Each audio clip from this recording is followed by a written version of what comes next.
Good morning students. आज का हमारा टॉपिक है wave function of hydrogen atom, hydrogen परमाणु के तरंग फलन। हम लोग RNL का मान निकाल रहे थे, ठीक है, जहां पर RNL क्या था, त्रिज्यीय अवकल समीकरण था, रेडियल डिफरेंशियल इक्वेशन थी। तो हमारा जो साई है, साई के अंदर साई को दो पार्ट्स में डिवाइड कर रखा था, साई इक्वल टू RNLR और y थीटा फाई। इसके अंदर हमने y थीटा फाई, जिनको स्फेरिकल हार्मोनिक्स कहते हैं, इनका मान हम ज्ञात कर चुके थे और RNLR हम ज्ञात कर रहे थे, ठीक है, यानी रेडियल पार्ट को हम सोल्व कर रहे थे। तो रेडियल पार्ट को सोल्व करने के लिए हमारे पास में हमने जो फंक्शन माना था del 2f अपॉन del रो स्क्वायर, इस तरह से एक इक्वेशन आ रही थी अपने पास में, प्लस का 2 by rho minus 1 del f by del rho, ठीक है। ये जो इक्वेशन आ रही थी, इस इक्वेशन का जो स्वरूप है, यानी ये इक्वेशन जो हमारी सह-लागेर समीकरण होती है, एसोसिएटेड लागेर जो इक्वेशन होती है, उसके स्वरूप थी ये, उसके अनुसार थी, ठीक है। तो इसके अनुरूप होने के कारण इसका सॉल्यूशन लागेर बहुपदों के रूप में लेते हैं, यानी इसका सीरीज सॉल्यूशन लिखते हैं। पहले सीरीज सॉल्यूशन के लिए हमने f को माना था f इक्वल टू रो की पावर l रो, ठीक है। हमने f को सीरीज सॉल्यूशन की फॉर्म में लिखा था, ठीक है।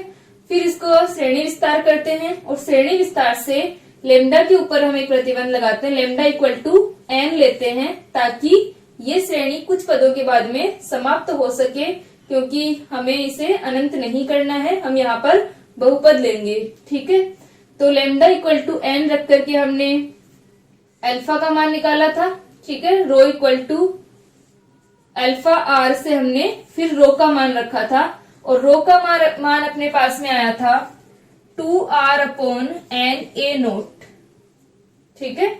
लेमडा इक्वल टू n रख करके अल्फा हम निकाल रहे थे और लेमडा इक्वल टू n हमने इस सीरीज के कुछ पदों के बाद में समाप्त हो जाए उसके लिए किया था, ठीक है। इस सीरीज को हमने एक्सपेंड नहीं किया था, ठीक है, इसको विस्तार नहीं किया था, इसमें हम डायरेक्ट रिजल्ट रख रहे थे, ठीक है। डायरेक्ट हमने यहाँ पर लगे पोलिनोमियल को रख लिया था। तो इसके अंदर लेमडा इक्वल टू n रख करके हमने अल्फा का मान निकाला था और रो का मान हमारे पास में 2r upon n a note आया था, ठीक है। तो e की पावर में हमारे पास में रो बाय 2 था, तो ये 2 कैंसिल होके माइनस का r upon n a note बचता है। तो कल जो हमने वेव फंक्शन लिखा था उसमें ये ठीक कर लेना, 2 नहीं आएगा वहां पर ऊपर, ठीक है, e की पावर में 2 नहीं आएगा, ठीक है। तो इसके बाद में हमने ये लिखा था और यहाँ पर हमने लगे बहुपदों को लिखा, जो कि अपने पास में क्या थे, ये वैल्यू हमने लिखी थी, यहाँ पर रो की जगह हमने 2r upon n a note लिख दिया था, ठीक है। तो इन लगे बहुपदों को इस फॉर्मूले से सोल्व करते हैं, ठीक है। j और k की अलग अलग वैल्यूज रख करके हमारे पास में L00, L01, ठीक है, इस प्रकार से इनके वैल्यूज आती हैं। तो इन वैल्यूज को सोल्व करने की जरूरत नहीं है। अभी मैं RNL की टेबल बनाऊंगी, हाइड्रोजन एटम के जो रेडियल पार्ट आता है, रेडियल वेव फंक्शन आपके पास आएगा, उस टेबल को याद करना है, ठीक है।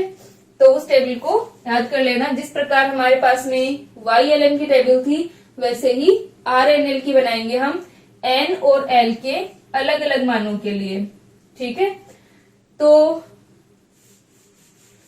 अब जो हमारे N और L की वैल्यूज हैं,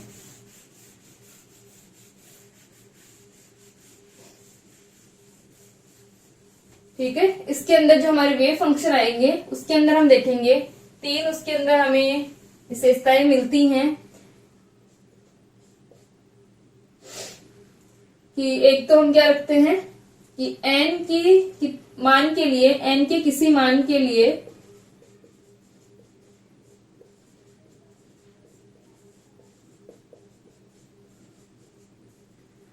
ठीक है, n के किसी मान के लिए l का मान कितना होता है, l का मान n-1 होता है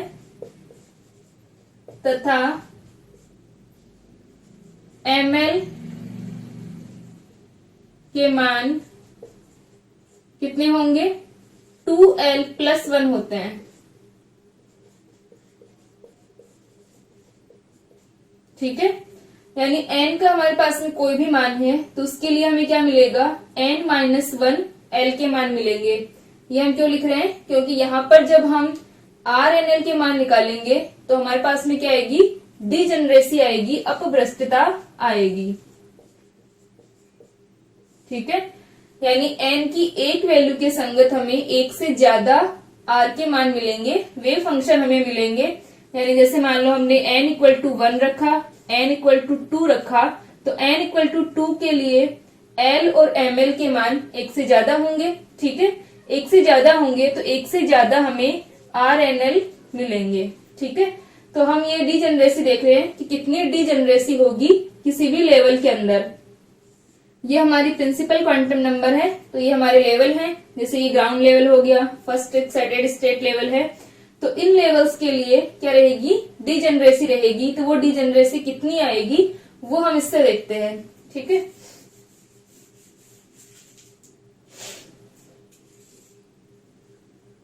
तो यहाँ पर अपने पास में n के किसी मान के लिए l के मान कितने होते हैं, n-1 होते हैं, और ml की वैल्यू 2l+1 होती है। हम देख सकते हैं, मान लो हमने n=1 लिया तो l क्या हो गया, 0 हो गया, और ml के मान कितने हो जाएंगे, 2l+1, 2 × 0+1 यानी 1। ml का मान कितना आएगा, सिर्फ एक ही आएगा, और वो क्या होगा, ml=0 आएगा। ठीक है, ये n-1 इसका मान n-1 तक होते हैं और इसकी वैल्यू 2l+1 तक होती है। ठीक है, तो यहां से अपने पास में इसकी ml की वैल्यू क्या आ गई, सिर्फ एक वैल्यू आई, 0। अब अगर हम n=2 रखें, n=2 रखने पर अपने पास क्या आएगा,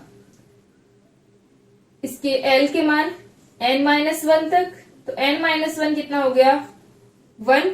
ठीक है, तो हमारे पास में n=2 के लिए l=1 आ जाएगा, और ml के मान कितने होंगे, ml के मान हो जाएंगे 2 × ये n-1 तो इसकी वैल्यू ही है कि n-1 l के मान होंगे। ठीक है, तो ये अपने पास में क्या आ गया, n-1 यानी 1, और यहाँ पर l की वैल्यू हमारे पास में 1 है, ml की वैल्यू कितनी हो जाएगी,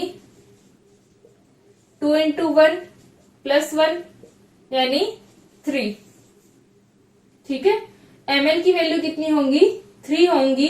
तो यहां से हम क्या निकाल सकते हैं, 1 के लिए अपने पास में कितना आ गया, l=1 है, तो ml के मान +1, 0 और -1, -l2+l होंगे। ठीक है, तो इस प्रकार डिजेनरेसी आएगी, तो उस डिजेनरेसी को हम लिख सकते हैं। तो हम लिख सकते हैं कि n के किसी मान के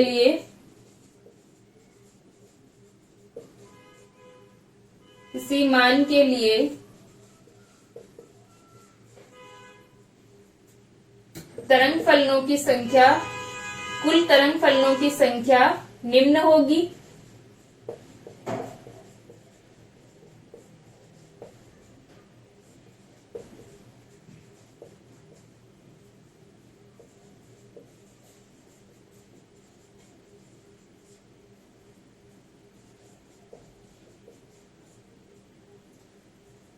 कितने आ जाएंगे अपने पास में, समीशन ऑफ l=0 से n-1 तक चलेगा।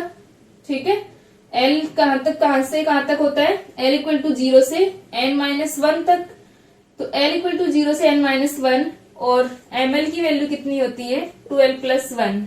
ठीक है, तो ये हमारे टोटल वेव फंक्शन रहेंगे। इसके अंदर अगर हम वैल्यूज रखें तो ये सीरीज क्या बनेगी, 1 + 3 + 5 2n-1।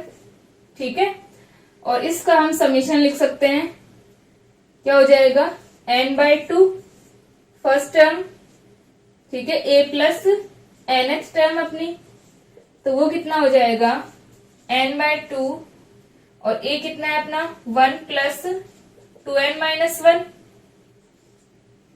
तो ये कितना आ गया, 1 से 1 कैंसिल, 2n², 2 से 2 कैंसिल यानी n²।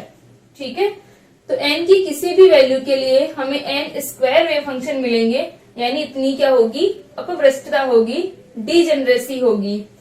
तो कल हमने क्या लिखा था, n=1 के लिए हमने वेव फंक्शन लिखा था। ठीक है, n=1 के लिए जब हमने वेव फंक्शन कल लिखा था मैंने एक बार आप लोगों को बताया था कि किस तरह से r की वैल्यू आएगी और उससे हम y की वैल्यू के साथ रख करके कंप्लीट साई को लिखेंगे। ठीक है, तो वहां पर मैंने n=1 को लिखना बताया था। अब हम देखते हैं कि n=1 के लिए तो क्या होगा, एक ही लेवल है यहाँ पर। n=1 के लिए तो डीजेनरेसी नहीं होगी क्योंकि 1 का स्क्वायर 1 ही होता है। लेकिन n=2 के लिए हमें क्या मिलेगा, 2 का स्क्वायर 4, यानी डीजेनरेसी होगी। n=2 के लिए 4 हमें r के मान मिलेंगे, यानी यहाँ पर साई एंड lm क्या हो जाएंगे, 4 वैल्यूज आ जाएंगे अपने पास में। तो क्या हो गया, एक ही लेवल की संगत 4 फंक्शंस मिल रहे हैं, तो वहां पर क्या होगी, उस लेवल में डीजेनरेसी होगी, अपभ्रष्टता होगी। ठीक है, तो ये लिख लें एक बार, फिर हम लोग RNL के मान लिखते हैं, साथ में YLM को रखते हैं। ठीक है, ये जो लगे बहुपद है इनको हम इस तरह से ज्ञात करते हैं और ये इसका फॉर्मूला है। ठीक है, तो इसकी कोई जरूरत नहीं है, हम डायरेक्ट टेबल बनाएंगे और उस टेबल को आपको याद करना है। ठीक है,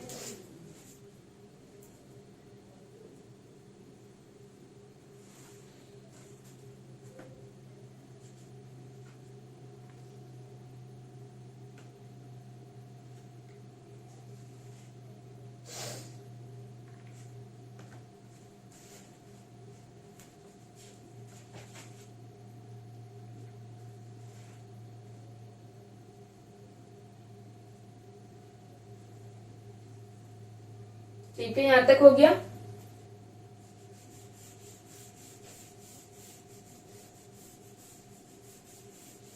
ये हमारा 12+1 डिग्री और n-l-1 ऑर्डर का लगे बहुपद है। ठीक है, ये वाली जो हमने वैल्यूज रखी हैं वो जब हम सीरीज सॉल्यूशन करते हैं तो वहां से हम इसको सॉल्व करके लिखते हैं। ठीक है, तो यहाँ पर जो पोलिनोमियल है,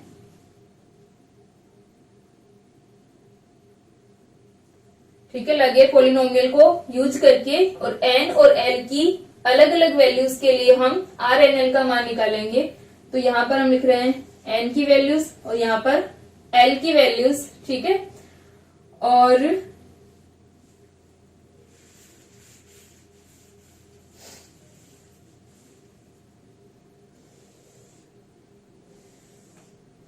तो n=1 के लिए l= क्या होगा, 0 होगा। l=0 तो RNL क्या हो जाएगा,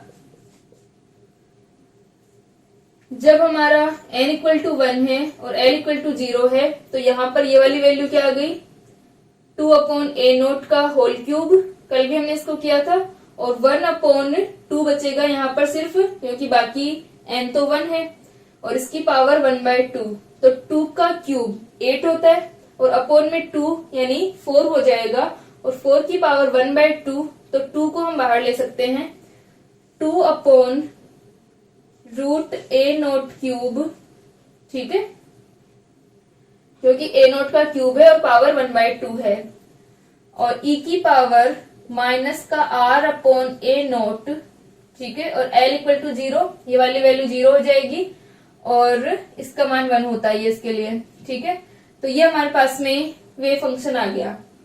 इसी प्रकार n=2 के लिए अब यहां पर डीजेनरेसी आएगी। यहां पर क्या होगा, 2 के लिए l के मान 0 और 1 होंगे। ठीक है, यहां पर हम एक बार ml का भी बना देते हैं। r के अंदर ml की जरूरत नहीं है, लेकिन हम यहाँ पर ml के क्या क्या मान होंगे वो भी हम एक बार लिख देते हैं। तो ये ml 0 होगा, और l=0 के लिए ml की वैल्यू 0, l=1 के लिए ml की वैल्यू क्या होंगी अपने पास में, 0 और +-1।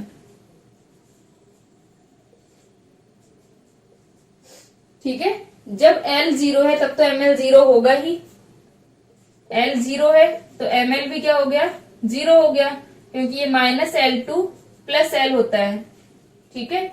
लेकिन जब L = 1 है तब ML क्या होगा, -1, 0 + 1। तो यहाँ पर अपने पास में 0 और +-1 आएगा। तो एक n के मान के लिए, यानी n का मान जब 2 है तो ओनली 2 के लिए हमारे पास में कितने लेवल आ गए, 1 2 और 2 ये हो गए, तो 1 2 3 4 अपने पास में वैल्यूज आएंगी। यहाँ पर साई एनएल जो हमारा आएगा वो 4 आएगा, ठीक है।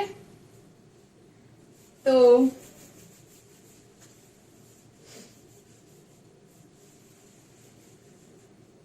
ठीक है, तो अब यहां से अपने पास में n = 2, L = 0 और इसके लिए वेव फंक्शन होता है 1/√8a³ 2 - r/a e⁻⁻²a। ठीक है, ये हमारे पास में वेव फंक्शन होता है इसके लिए। फिर 2 1 के लिए हमारे पास में होता है 1/√24a³ r/a e⁻⁻²r/2a0, ठीक है, क्योंकि n = 2 चल रहा है हमारा।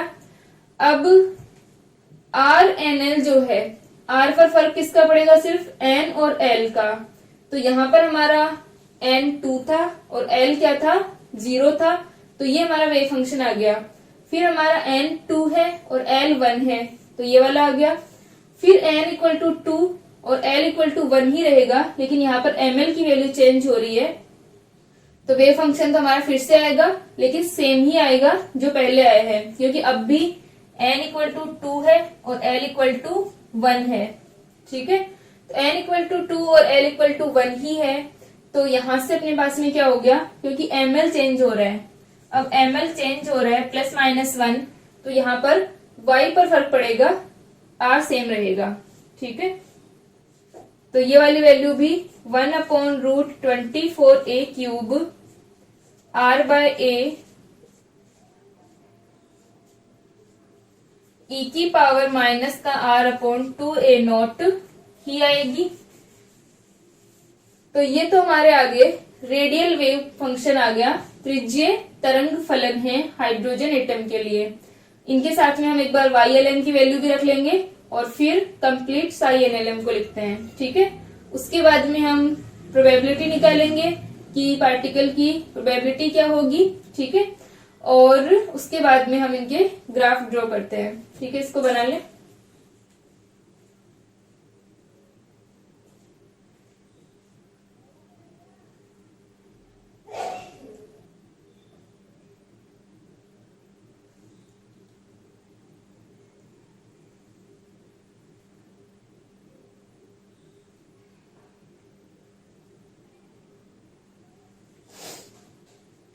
ठीक है, यहां तक हो गया।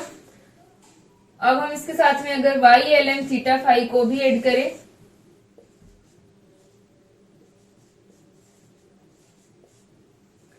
YLM θ को जब हम लिखेंगे तो हमारे पास में n = 1, L = 0, ML = 0। तो y पर फर्क पड़ेगा L और ML का, यानी जब L और M की वैल्यू चेंज हो रही है तब हमारे पास में y के मान आते हैं। तो y = 1/√4π आया था सबसे पहले, L = 0, M = 0 के लिए। फिर से L = 0 है, M = 0 है, तो ये भी कितना रहेगा, 1/√4π ही रहेगा।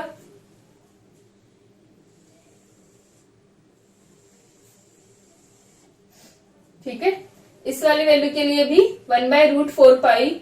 यहाँ पर R चेंज हो रहा है, लेकिन YLM की वैल्यू चेंज नहीं होगी, क्योंकि ये किस पर डिपेंड कर रहा है, L और ML पर, ठीक है। फिर उसके बाद में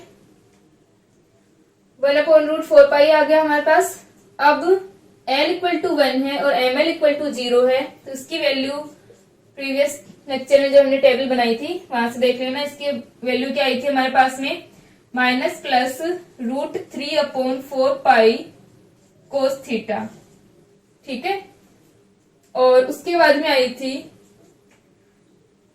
+-1 के लिए हमारे पास आ जाएगा, क्योंकि अब ml वैल्यू चेंज हो रही है तो y भी चेंज होगा। √3/8 पाई साइन थीटा e⁻ ±i ठीक है। ये अपने पास में क्या आ जाएगा, y ln थीटा फाई का मान आ जाएगा। तो यहाँ पर ये जो हमारे वेव फंक्शंस हैं, साई nlm की वैल्यूज हैं, हाइड्रोजन एटम की जो वेव फंक्शंस हैं, इनसे हमारे जो कंक्लूजन निकलते हैं, एक तो हमने देखा कि इसमें डीजेनरेसी जो है वो n² है। यहाँ पर इलेक्ट्रॉन की स्पिन को कंसीडर नहीं किया गया, स्पिन को जब कंसीडर करते हैं तो 2n² आती है, ठीक है। लेकिन आपकी बुक में अभी यही दे रखा है सिर्फ, तो यहाँ पर हम इसकी डीजेनरेसी क्या ले रहे हैं, n² ले रहे हैं, ठीक है। अब उसके बाद में एक तो हमने पढ़ा कि डीजेनरेसी आती है, ठीक है। तो फर्स्ट तो क्या रहेगा, डीजेनरेसी रहेगी। सेकंड अपने पास में क्या आ जाएगा कि जो ये वेव फंक्शंस आ रहे हैं, इसके अंदर आर डिपेंडेंट जो पार्ट है वो किस पर डिपेंड करेगा, मुख्य क्वांटम संख्या और कक्षीय क्वांटम संख्या के ऊपर, प्रिंसिपल क्वांटम नंबर n और l पर डिपेंड करेगा RNL, ठीक है। और जो y है, y ln थीटा फाई किस पर डिपेंड करेगा, यानी जो कोणीय चर हैं वो किस पर डिपेंड करेंगे, कोणीय चरों वाला जो फलन है वो l और m की वैल्यू पर डिपेंड करेगा, ठीक है। r हमारा डिपेंड कर रहा है n और l पर, और y ln theta phi depend करेगा l और ml पर, ठीक है। तो जब हमारे पास में s, ये जो हम रखेंगे SPDF, तो s के लिए जब l = 0 है तो वहां पर क्या होगा, l 0 है तो y की वैल्यू यहाँ पर चेंज नहीं होंगी, ठीक है। तो यहाँ पर क्या होगा, ये स्फेरिकल सिमेट्री होगी इसके अंदर, s के अंदर, ठीक है। तो इस प्रकार हमें ये कंक्लूजन मिलते हैं कि हमारे जो रेडियल पार्ट है और हमें ये एंगुलर पार्ट मिलता है और डीजेनरेसी मिलती है, ठीक है। इसको लिख लें, फिर आगे हम प्रोबेबिलिटी निकालते हैं।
ठीक है, प्रोबेबिलिटी हम निकाल रहे हैं और उसके बाद में तरंग फलनों की हम आकृतियां निकालेंगे, ग्राफ बनाएंगे तरंग फलनों के, ठीक है।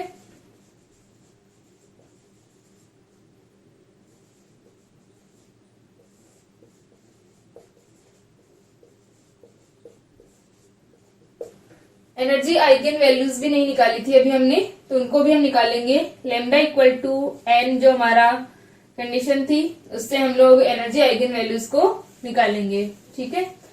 तो यहाँ पर हम निकाल रहे हैं कि प्रोबेबिलिटी क्या होगी, क्योंकि इलेक्ट्रॉन जो है मान लो किसी nlm क्वांटम नंबर वाली किसी स्टेट के अंदर है, ठीक है। कोई भी वैल्यू हो सकती है n की किसी भी लेवल के अंदर, ठीक है। तो इलेक्ट्रॉन इन अवस्था के अंदर स्थित है, तो उसके इस स्टेट के अंदर जहां पर उसकी क्वांटम नंबर्स nlm है, उसकी किसी अल्पांश आयतन में dv में होने की प्रायिकता क्या होगी वो हम निकालते हैं, ठीक है। तो हम लिख सकते हैं जब इलेक्ट्रॉन जब इलेक्ट्रॉन NLM वाली NLML क्वांटम नंबर वाली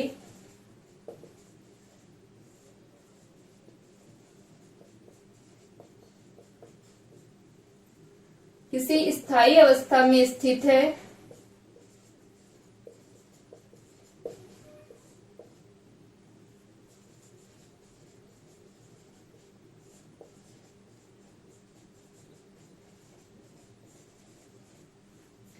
तो उसके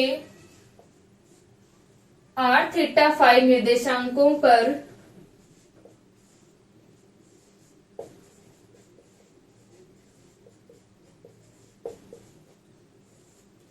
निर्देशांकों पर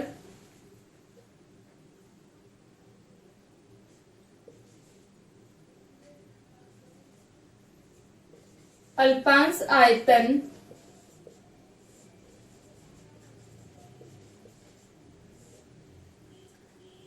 आयतन dV में होने की प्रायिकता, आयतन क्या होगा, स्फेरिकल कोऑर्डिनेट्स की फॉर्म में dV की वैल्यू क्या होती है, r² dr sin theta d theta d phi.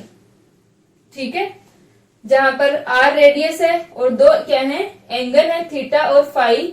Theta की लिमिट 0 to पाई होगी, 0 से पाई होगी, और d फाई की लिमिट क्या होगी, 0 से 2 पाई होगी, और r की लिमिट हम 0 से r लेते हैं। ठीक है, r हमारी रेडियस है, या हम 0 to इन्फिनिटी रखेंगे। ठीक है, तो यहाँ पर हमारे पास में क्या आ गया, dv equal to r² dr sine theta d theta d phi.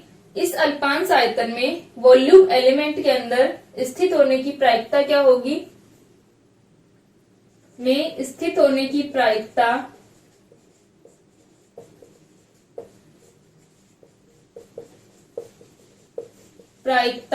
निम्न होगी।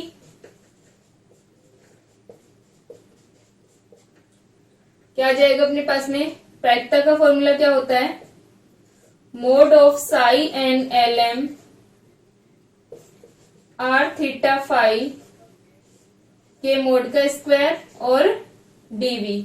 ठीक है, तो यहां से अपने पास में dV की वैल्यू हम रख दें, तो अगर हम इसे इंटीग्रेशन की फॉर्म में रखेंगे तो ये क्या आ जाएगा, साई NLM r θ φ और के मोड का स्क्वायर, dV की जगह r² dr sine theta d theta d phi.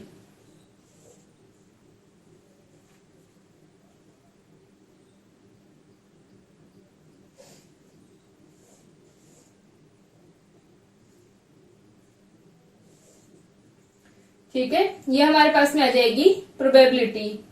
तो अब जो हमारा रेडियल पार्ट है r² dr, तो इसमें से हम रेडियल पार्ट को अलग लिख दें और YLM थीटा फाई को हम इसके साथ में लिख दें। ठीक है, क्योंकि जो dr है, यानी dr हमारा जो इंटीग्रेशन होगा वो किसके लिए होगा, ओनली रेडियल पार्ट के लिए होगा। d थीटा और d फाई किसके लिए होगा, एंगुलर पार्ट के लिए होगा, तो हम उसको अलग अलग लिख देंगे। तो यहां से हम लिख सकते हैं इसको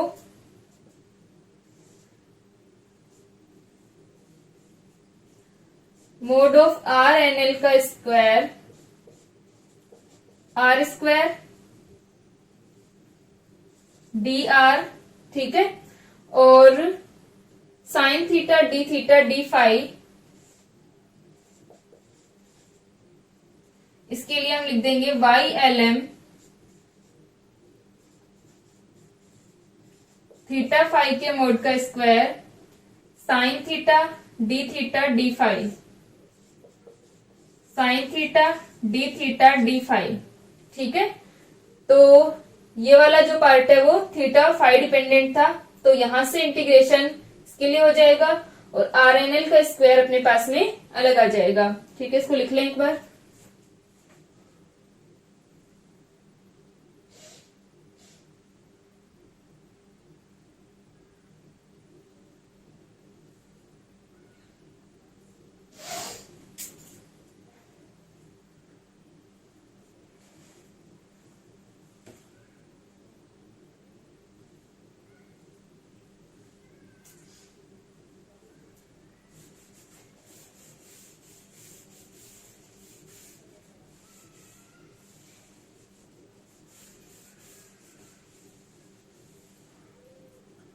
तो यहां से अपने पास में क्या आ जाएगा कि ये जो RNL R²dr है, इसको हम अलग लिख लेंगे।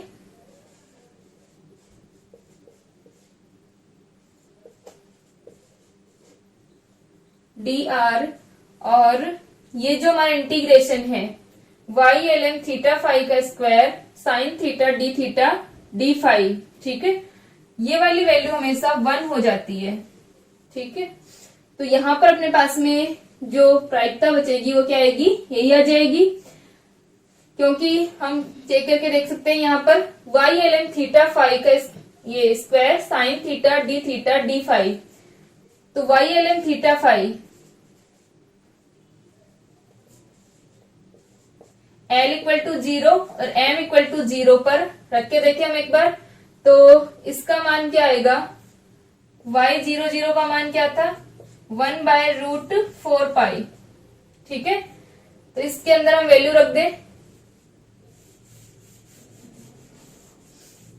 तो ये क्या बनेगा, इंटीग्रेशन 1/√4 पाई बाहर ले लेंगे और ये बन जाएगा sine theta D theta 0 to pi, और ये आ गया 0 टू 2 पाई डी फाई। ठीक है, तो साइन थीटा डी थीटा ये 0 टू पाई और ये 0 टू 2 पाई डी फाई, इसको हम इंटीग्रेट करें तो ये क्या बन जाएगा 1/√4 पाई और 0 to pi sine theta D theta. Sine theta का क्या होता है cos theta, cos theta 0 to pi, और डी फाई का क्या होगा ओनली फाई, लिमिट क्या है 0 टू 2 पाई, तो इसकी वैल्यू कितनी आ गई 2 पाई आ जाएगी, 1/√4 पाई। ठीक है, यहाँ पर स्क्वायर है तो ये 4 पाई ही आ जाएगा। ठीक है, रूट नहीं आएगा क्योंकि y का स्क्वायर है, तो 1/4 पाई कोस थीटा के अंदर कोस पाई माइनस कोस 0। ठीक है, तो ये वाली वैल्यू -2 हो जाएगी और एक माइनस बाहर है तो प्लस का 2 यानी 4 पाई, तो ये क्या बन गया 1 बन गया। ठीक है, तो ये वाला जो हमारा पार्ट होता है प्रोबेबिलिटी के अंदर, ये वाला पार्ट हमेशा 1 हो जाता है। ठीक है, अगर आप लोग आगे वैल्यूज के लिए चेक करोगे कि L और ML की आप लोग 1 0 या जो भी वैल्यूज रख रहे हो उसके अकॉर्डिंग y चेंज होगा, और जब हम उसको इंटीग्रेट करेंगे तो ये वैल्यू 1 बन जाएगी। ठीक है, ये वैल्यू 1 बन जाती है तो प्रोबेबिलिटी ओनली क्या बचेगी, ये बचेगी। ठीक है, तो इसको हम 1 लिख रहे हैं, ये इक्वल टू 1 होती है, और प्रोबेबिलिटी प्रायिकता जो है वो ये आ गई, तो हम इसको लिख सकते हैं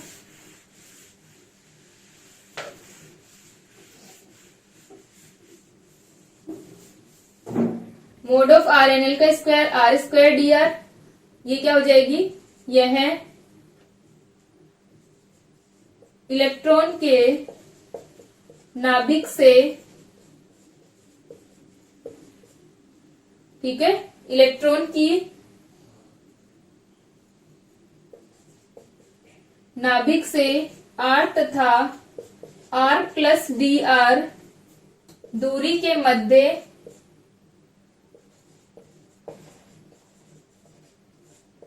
पाए जाने की प्रायिकता है।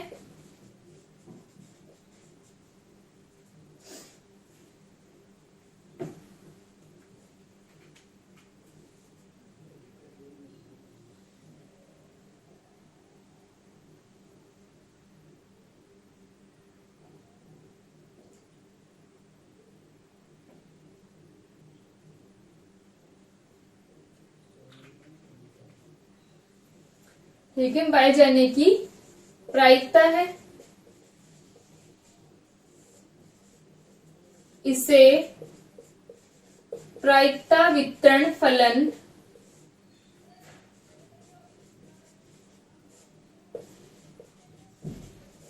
फलन भी कहते हैं।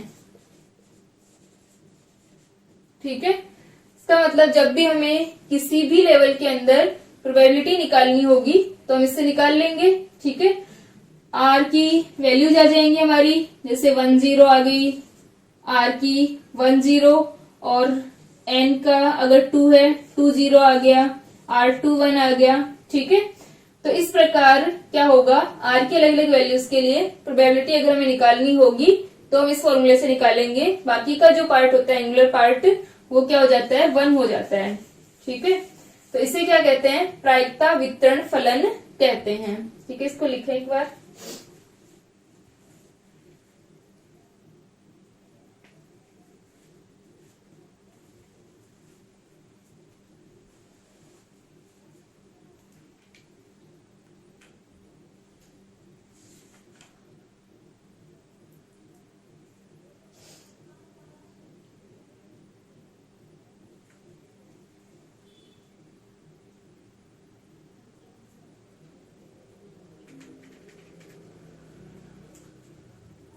तो यहाँ पर अगर, ठीक है, लिखते हैं n तथा l के भिन्न मानों के लिए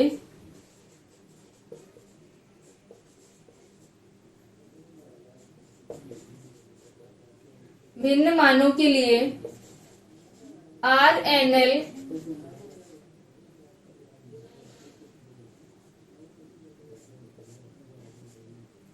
ठीक है, RNL R के मान लिखकर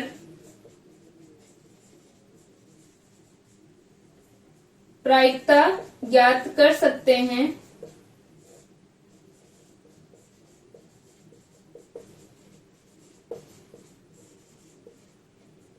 ठीक है। और जो हमने प्रोबेबिलिटी निकाली, ये तो हमारे पास में क्या आ गई, R प्लस DR डिस्टेंस के अंदर पाए जाने की प्रायिकता है। जैसे मान लो हमारे पास में ये कोई डिस्टेंस R है तो R प्लस DR, ठीक है। तो R प्लस DR डिस्टेंस में पाए जाने की प्रायिकता हमने निकाली है। अब हम एक वैल्यू निकाल सकते हैं कि अधिकतम प्रोबेबिलिटी कहां पर होगी, अधिकतम प्रायिक जो हमारी वैल्यू आएगी वो क्या होगी, ठीक है।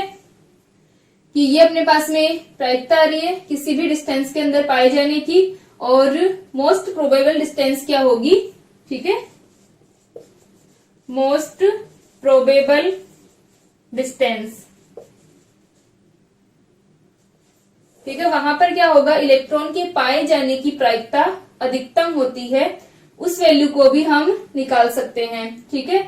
मोस्ट प्रोबेबल डिस्टेंस निकालने के लिए हमें क्या करना होता है कि जो हमारे पास में प्रायिकता की वैल्यू आ रही है, ये प्रायिकता की वैल्यू है, उसको हम क्या करते हैं, dp/dr करते हैं, ठीक है। और उससे अपन मोस्ट प्रोबेबल डिस्टेंस निकाल सकते हैं।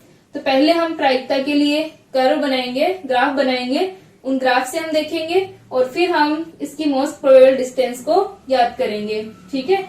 तो नेक्स्ट लेक्चर के अंदर हम इसके लिए कर्व बनाते हैं, ग्राफ बनाएंगे। एक तो हम साई NLM के ग्राफ बनाएंगे, ठीक है, और दूसरा हम प्रायिकता के लिए बनाएंगे। तो प्रायिकता के लिए हमारे ग्राफ किसके बनेंगे, NLM के, मोड का स्क्वायर। यानी अगर हमारा साई नेगेटिव में भी जाता है तो ये हमेशा क्या रहेगा, पॉजिटिव ही रहेगा। तो हम प्रायिकता के ग्राफ बनाएंगे और इसके ग्राफ नेक्स्ट लेक्चर में हम इनको कंटिन्यू करते हैं।